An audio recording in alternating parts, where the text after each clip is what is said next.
My name is Jeff Ballard, and I'm doing an informative speech on the role of a pastor.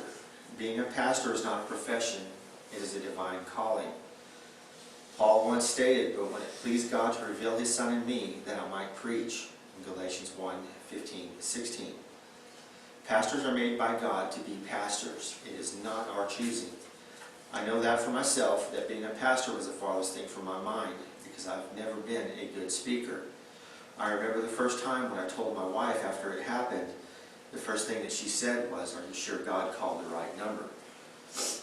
There's a good passage in Ephesians 4:11 that states, "Now these gifts Christ gave to the church, the apostles, the prophets, the evangelists, the pastors, and teachers." Jesus meant for pastors to serve in the church. The term pastor describes a man who's experienced in faith, decision-making, counselor, manager of church affairs, leader, and watcher over spiritual needs of the members of the flock. Pastor comes from the Greek word poimen, which means shepherd or one who tends to the flock. It is also used as a metaphor for pastors who look after the flock of believers. Part of being a shepherd comes with many duties and responsibilities, like visitations, baptisms, marital counseling, weddings, and funerals. Some think that visitation is the forgotten command. When pastors do visitations, they need to keep in mind that all people are important. They need to give encouragement and introduce the Lord. Do not overstay your welcome. Get to know them and point out interests that you might notice in their home.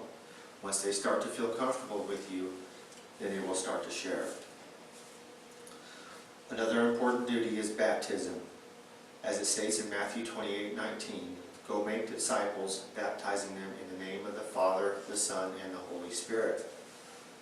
The pastor will also perform marital counseling.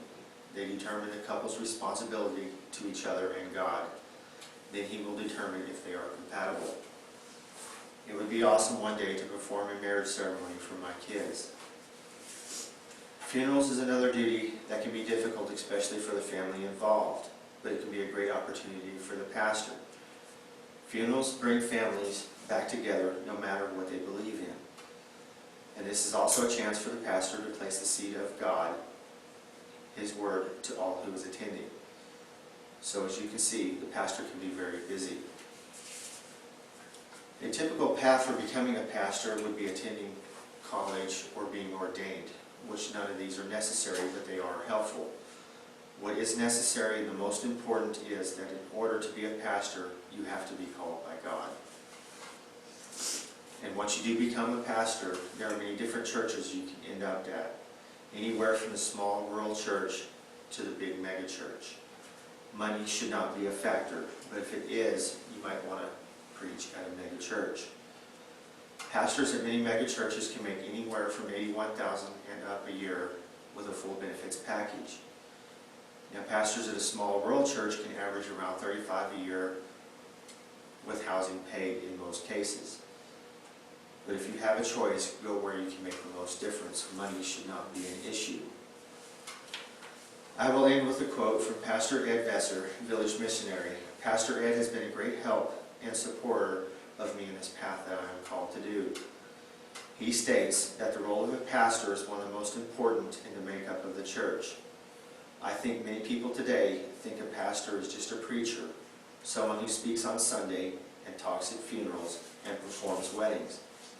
But the biblical idea of the shepherd, in my mind, takes in so much more and has to do with setting the spiritual direction of a local body, ensuring care for each individual as much as possible, and encouraging and exhorting the people in that church to follow Jesus Christ.